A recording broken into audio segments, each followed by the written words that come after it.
Anda kembali menyaksikan Bisnis Talk, saudara. Kita masih akan melanjutkan diskusi kita dengan Raden Pardede, Sekretaris Eksekutif KP CPN. Kemudian ada Tri Yunis Miko Wahyono, epidemiolog Universitas Indonesia, serta Cipta Wahyana, wartawan senior kontan. Saya ke Pak Tri dulu kalau begitu. Pak Tri, tadi kami sudah diskusi dari segmen 1 sampai 2 terkait dengan peningkatan mobilitas dari masyarakat karena mungkin uangnya makin banyak ya, apalagi nunggu THR gitu. Cuman masalahnya adalah kemarin itu banyak kasus orang nggak pakai masker, intinya tidak mematuhi protokol kesehatan, dan kita khawatir bisa menjadi klaster baru untuk penyebaran COVID-19. Apa risiko kalau kita tidak waspada? Ya, saya mendengar senang bahwa bisnis di Indonesia meningkat begitu, bahwa perekonomian kita bangkit. Tapi saatnya tidak tepat.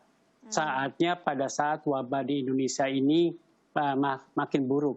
Yang ditangkap oleh surveillance di Indonesia itu kasusnya 5.000 kasus harian. Tapi sebenarnya tidak termasuk OTG dan tidak termasuk kasus yang tidak di tracing, karena tracingnya sekarang berkurang sekali. Kalau pada 2020 itu 20-30 untuk setiap satu kasus, sekarang 4 sampai 10. Cuman keluarganya yang di tracing. Tadi orang lainnya tidak di tracing. Sehingga kasus yang ditemukan di Indonesia sekarang harusnya 15.000, Mbak. Jadi harusnya lebih dari 5.000. Bisa 15.000, bisa 10.000, bisa 20.000. Itu yang terjadi sebenarnya. Jadi saya mendapat telepon dari teman, tetangga, aduh ampun, minta ampun. Jadi banyak masih kasus ya di Jakarta, di manapun. Jadi menurut saya ini kebangkitan ekonomi harus hati-hati. Karena kalau kita diibaratkan kapal besar yang sedang berlabuh, kapal kita sedang bocor. Kalau kita kemudian sedang kapal bocor kan kita tidak memperhatikan bagaimana upaya menambal kapal bocor, insya Allah kapal ini tenggelam. Saya jadi tidak mau Indonesia ini seperti India, Mbak, gitu. Jadi saya benar-benar tidak mau, walaupun saya senang mendengarnya bahwa perekonomian bangkit, bahkan saya menganjurkan untuk semua umat muslim sholat tarawih di rumah, kemudian sholat id di rumah, kemudian berjaga-jaga agar kapal kita bocornya tidak besar begitu. Kalau bocor besar maka kemungkinan kapal kita akan tenggelam seperti India. Jadi saya takut begitu, Mbak. Kebangkitan ekonomi tetapi tetap harus hati-hati, itu yang ditekankan tadi oleh Pak Tri ya. Saya coba ke Mas Cipta. Mas Cipta, tadi kan juga disampaikan, disinggung sama Pak Tri soal kondisi di India ya. Kita tahu India itu vaksinasi tersukses juga ya, salah satu yang sukses, tapi kemudian akhirnya ya yang terjadi sekarang ini, sampai sistem kesehatan itu dibobol sama COVID-19. Mas Cipta, apa yang bisa kita pelajari dari kacamata redaksional? Ya Mbak, ini kan kita sama-sama belajar ya bahwa COVID ini sebenarnya peristiwa yang mungkin pertama kalinya yang dalam ukuran skalanya ya, sehingga semua negara itu saling melihat, saling belajar. Nah India itu sebenarnya awalnya cukup cepat sih bergerak, karena dia ketika Januari ada kasus, Maret sudah langsung lockdown tahun lalu ya. Lalu kemudian diikuti, memang ada pembukaan pelan-pelan mulai Juni tahun lalu, tapi kemudian diikuti program vaksin yang sangat gencar, bahkan disebut-sebut tercepat kedua ya, setelah Amerika. Lalu itu ditambahi dengan program pemerintah, stimulus, lalu belanja pemerintah, bantuan pendapatan, itu membuat para ekonom optimis. Proyeksi ekonomi India diperkirakan bisa istilahnya V-recovery ya, tumbuhnya membentuk huruf V antara mungkin 11 sampai 13,5%. Tapi kita tahu belakangan kemudian disiplin prokes itu sangat turun, yang dipicu oleh mungkin perayaan hari raya dan juga kalau sepengamatan kita juga aktivitas-aktivitas politik ya, kerumunan-kerumunan itu, sehingga menimbulkan ledakan kasus. Nah, akibat ledakan kasus itu kalau kita bicara dalam konteks ekonomi, sekarang menjadi orang pesimistis lagi, apakah India bisa V-recovery, jangan-jangan nanti membentuk huruf W atau W atau mungkin N ya, yang artinya naik kemudian turun lagi. Nah, belakangan sudah mulai nih broker-broker besar seperti Citibank, UBS, JP Morgan mulai memangkas proyeksi ekonomi India kurang lebih 1% ya. Bahkan yang paling rendah UBS memprediksi paling hanya 10%. Artinya ya ketidakdisiplinan itu menimbulkan biaya yang besar. Kita sebut kalau di sini biaya ekonomi ya, 1% itu kalau dikalikan nilai PDB sebuah negara kan pasti sangat besar. Tapi yang lebih utama adalah kalau kita lihat biaya yang lebih besar adalah korban jiwa yang kita lihat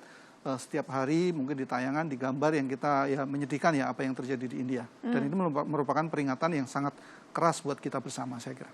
Iya, baik. Saya ke Pak Raden. Pak Raden, ini dia tadi kita mungkin berbahagia ketika ekonomi kita mulai bangkit, tetapi kita juga harus hati-hati, apalagi kita juga belajar dari yang terjadi di India, yang punya catatan baik sebenarnya dari vaksinasi yang cukup sukses. Nah, apa kira-kira yang disiapkan pemerintah jurus baru supaya kita ini tidak terbuai dengan perbaikan ekonomi, tapi kita juga tetap yang namanya ketat untuk menjaga negara dari pandemi?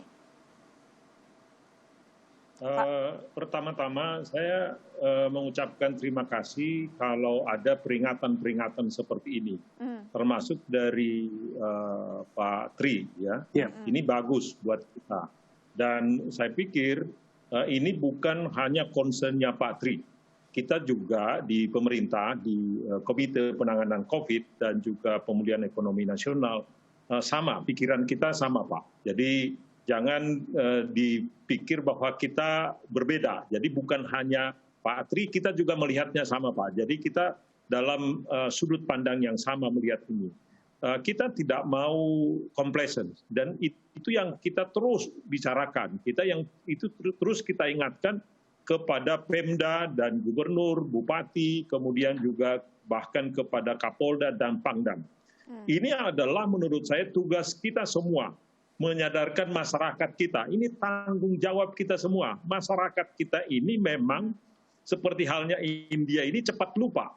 Ya, kita harus terus mengingatkan. Jadi kalau dikatakan apa strateginya? Sebetulnya strateginya yang dari dulu itu sudah tepat, yaitu 3T, 3M, bagaimana kita memflattening the curve, kemudian vaksinasi. Nggak ada lewat dari situ. Ya, mungkin Pak Tri lebih tahu dari saya mengenai itu. Tapi saya pikir sesudah kita lihat praktek di mana-mana, tidak ada lebih dari situ. Jadi meskipun kita divaksinasi sekarang ini, tetap prokes. Apalagi dengan kita tahu perkembangan dari varian-varian baru yang sekarang ini. Yang kita belum tahu apakah vaksin yang ada sekarang itu bisa untuk menetralisir itu. Itu masih di dalam studi. Ya kan Pak Tri? Ini sekarang kita masih mempelajari itu. Jadi prokes kita harus tetap aware, jangan complacent. Kita harus tetap mempraktekkan disiplin protokol kesehatan 3M. Itu sebetulnya strategi utama dari pemerintah. Dan kita akan terus melakukan ini sampai tahun depan. Kita lihat perkembangannya dari waktu ke waktu. Oke, baik. Saya ke Pak Tri, mungkin bisa disambut pernyataan dari Pak Raden. Pak Raden tadi mengatakan bahwa sebenarnya sudah banyak pihak terlibat, seperti Kapolda juga diturunkan untuk mengatur masyarakat. Begitu. Apa mungkin saran yang bisa dilakukan pemerintah atau semacam tambahan lah yang bisa kita lakukan untuk mengantisipasi perluasan COVID-19? Jadi saya lihat perkembangan kasus di Indonesia. Mulai dari Maret 2020, sejak kasus pertama kali, kemudian kasus itu satuannya, basis satuan, kemudian menjadi puluhan, menjadi ratusan, kemudian menjadi seribuan, menjadi 10 ribuan pada bulan Desember, dan 15.000, sempat 15.000 pada bulan Januari. Itu menunjukkan bahwa upaya penanggulangan COVID di Indonesia tidak bisa men-stop pertambahan kasus. Bahkan kalau saya lihat sekarang ini bukan turun begitu. Saya melihatnya meningkat menjadi 15.000. Itu menunjukkan bahwa upaya penanggulangan COVID di Indonesia tidak bisa memberhentikan pertambahan kasus COVID. Jadi yang harus dilakukan di Indonesia adalah menambah atau mengintensifkan upaya-upaya penanggulangan COVID di Indonesia. Jadi kalau tadinya hanya social distancing ringan, sekarang harus ditambahkan dengan social distancing berat atau sedang, begitu, minimal sedang. Kemudian kalau tadinya kemudian hanya WFH itu hanya kemudian anjuran, harus ditambah dengan peraturan. Bahkan saya sarankan semua harus dengan peraturan, dengan sanksi yang keras begitu. Kalau tidak, saya sanksi bahwa penanggulangan COVID di Indonesia itu bisa menghentikan penularannya. Kalau ini tidak bisa dihentikan, kita tunggulah, artinya kebocoran kapal kita akan bertambah besar dan kita meledak. Seperti India. Jadi meledaknya itu dalam waktu sebulan, kurang dari sebulan bahkan.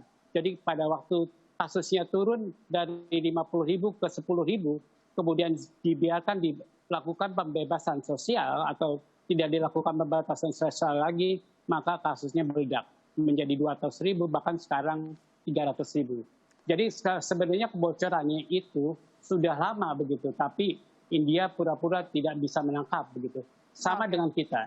Jadi kebocoran kita di negara kita yang sebenarnya kasusnya 15.000 pada bulan Januari karena kontak tracing-nya menurun, karena tesnya menurun, ya, itu berarti temuan kasusnya menurun. Dan bukan berarti kasusnya di populasi menurun. Jadi saya takut. Jadi saya benar-benar tulus, saya juga orang Satgas. Tapi saya benar-benar concern buat rakyat Indonesia jangan seperti India. Itu sangat menyedihkan.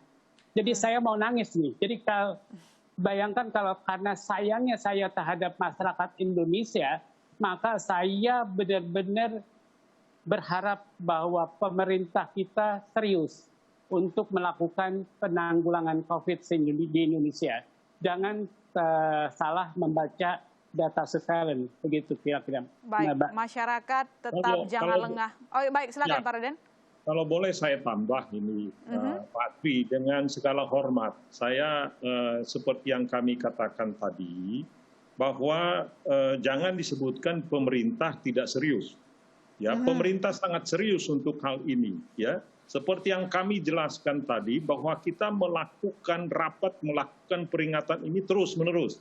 Ya, mungkin Bapak juga di Satgas melihat itu, bagaimana keseriusan dari Pak Doni, keseriusan dari Pak Airlangga untuk mengingatkan terus-menerus.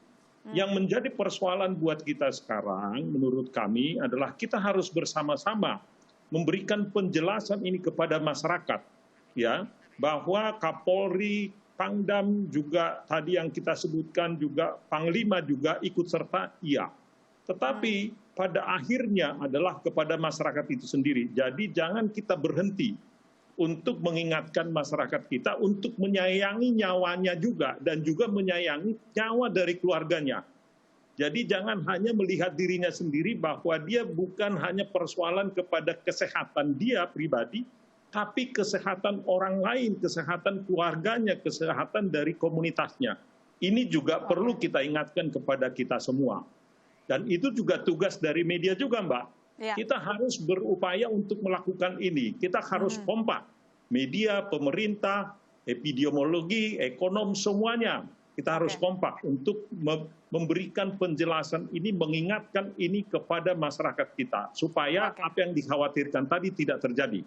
Baik, kerjasama tetap ditingkatkan, terutama masyarakat harusnya lebih cinta sama diri mereka sendiri dan keluarga begitu ya. Saudara, kami masih akan segera kembali, jangan kemana-mana, tetap di Business Talk.